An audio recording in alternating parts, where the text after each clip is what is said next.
Hu Xijin mengungkapkan 6 kunjungan rumah sakit dalam 2 minggu.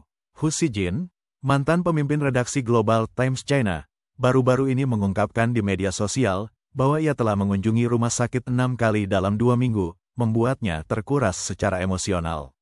Dikenal karena pembelaannya yang lantang terhadap PKC, Hu baru-baru ini menghadapi tantangan pribadi dan profesional yang belum pernah terjadi sebelumnya, termasuk penyensoran, serta kerugian finansial yang signifikan di pasar saham.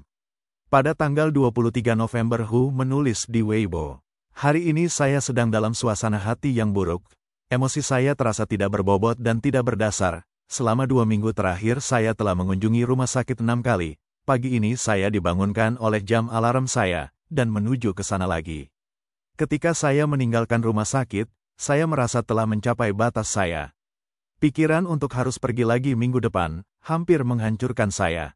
Hu menggambarkan proses kunjungan rumah sakit yang melelahkan, diperparah dengan antrean panjang. Dia mengeluh bahwa setiap kunjungan terasa seperti cobaan yang menyiksa, tanpa akhir yang terlihat. Dia juga menceritakan kecelakaan, ketika dia secara tidak sengaja meninggalkan film pencitraan medisnya di taksi. Menyadari hal ini, dia mengejar taksi dengan panik, dan untungnya berhasil mengambil film di tikungan. "Setelah meninggalkan rumah sakit hari ini, saya merasa sangat lemah, hingga saya hampir tidak bisa berjalan. Sebelum naik kereta bawah tanah, saya menemukan tempat untuk duduk dan mengatur napas, menenangkan emosi saya," kata Hu berbagi. Dengan nada refleksi diri, dia menambahkan, "Sedikit mengeluh dan berkubang dalam mengasihani diri sendiri, sudah cukup untuk saat ini. Situasi saya tidak seburuk itu, dibandingkan dengan pasien dan keluarga yang menghadapi penyakit yang lebih parah. Jika saya terus-menerus mengasihani diri sendiri, bukankah itu hanya berpura-pura menjadi orang yang menyedihkan?" Sejak tahun lalu, ekonomi China sedang menurun, dan lingkungan politiknya semakin ketat. Beijing telah mengintensifkan sensor, bahkan membungkam loyalis lama, seperti Hu Xijin. Pada bulan Juli tahun ini, Hu dilaporkan dilarang berbicara.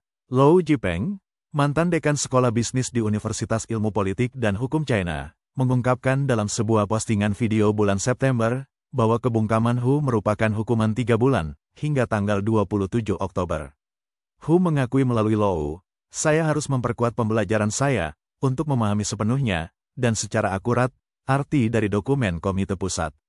Masalah Hu berasal dari interpretasinya terhadap komunike pleno ketiga Komite Pusat ke-20. Hu berpendapat bahwa ini menunjukkan pergeseran bersejarah, menuju kesetaraan sejati antara kepemilikan swasta dan publik.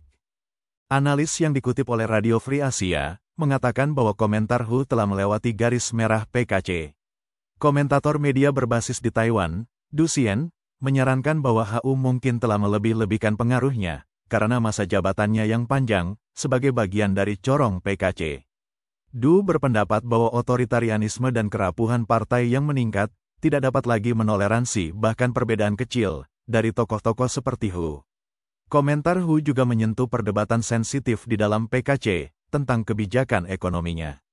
Di bawah Xi Jinping, fokus pada stabilitas politik, atas keterbukaan ekonomi, telah menyebabkan meningkatnya tantangan bagi ekonomi China. Pengamatan Hu, karena itu, membawa implikasi politik yang signifikan. Di samping kesengsaraan politiknya, upaya Xi untuk memperbaiki pasar saham, jauh dari kata berhasil. Hu mengungkapkan pada bulan Juni tahun 2023, bahwa dia telah kehilangan 74.500 yuan, yang merupakan 10,65% dari total portofolionya. Warganet yang skeptis berspekulasi, bahwa kerugiannya yang sebenarnya, bisa jauh lebih tinggi. Pada tanggal 22 November pasar saham melihat ketiga indeks utama jatuh, dengan lebih dari 4.900 saham menurun. Hu mengungkapkan di media sosial, bahwa dia telah kehilangan 12.000 yuan hari itu saja. Namun, postingan terbarunya, yang merupakan bagian dari serangkaian buku harian pasar saham, dengan cepat dihapus.